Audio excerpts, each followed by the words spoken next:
Hello,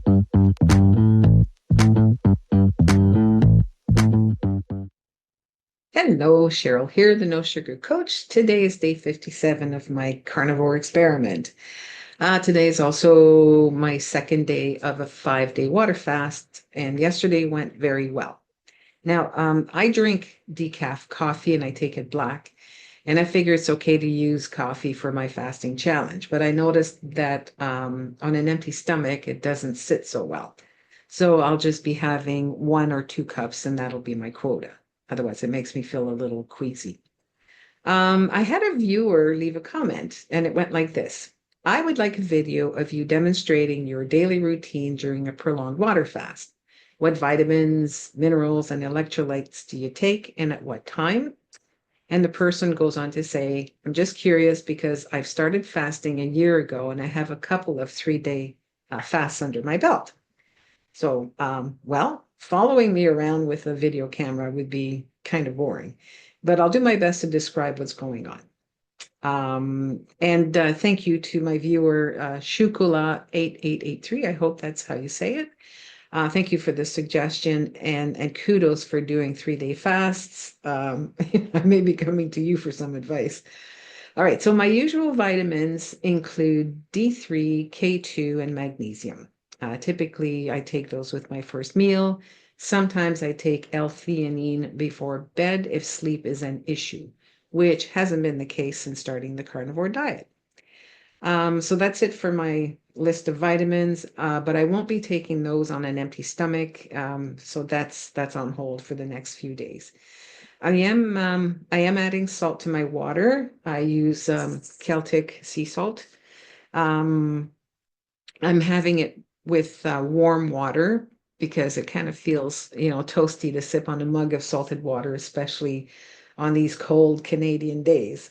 Um, if cramping in my legs or anywhere else becomes an issue, I will take the magnesium. Now, I have no plans to be very active or to be doing any sort of socializing for the next 4 days. I think that would make things more difficult for me. Most days I'm buried in my work and I'm busy with clients anyway, so thankfully my days typically fly by, and I really hope that's the case for the next 3, 4, and 5 days. I expect that naps will be in order over the weekend, and I'll definitely aim to go to bed early. Other tactics I've planned include having made sure that my husband has something he can reheat for dinner, so I don't need to spend too much time in the kitchen, with all the delightful smells. I think that would make things more challenging if I had to cook. So, and he's pretty resourceful. He can manage on his own, and it's only for a few days. Now, when I fasted before, I remember the second day being the most difficult, and today is that day.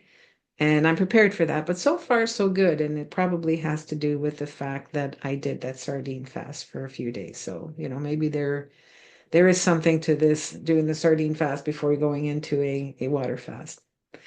Now, in the corner of my pantry sits a tub of powdered beef bone broth. It's there in case of emergency. It's in the back of my mind that I can always make a mug of broth for a little crutch if I need it. Hopefully, just knowing that it's there is enough to keep my brain calm. And also, I find that a pinch of sea salt under my tongue is a great appetite suppressant. Now, I've noticed in the past that if I drink too much water while fasting, it makes my stomach uncomfortable. So basically, I'm just, drinking water when I'm thirsty. And I think that's about as exciting as it's going to get. Of course, if anything out of the ordinary comes up, I'll be sure to let you know.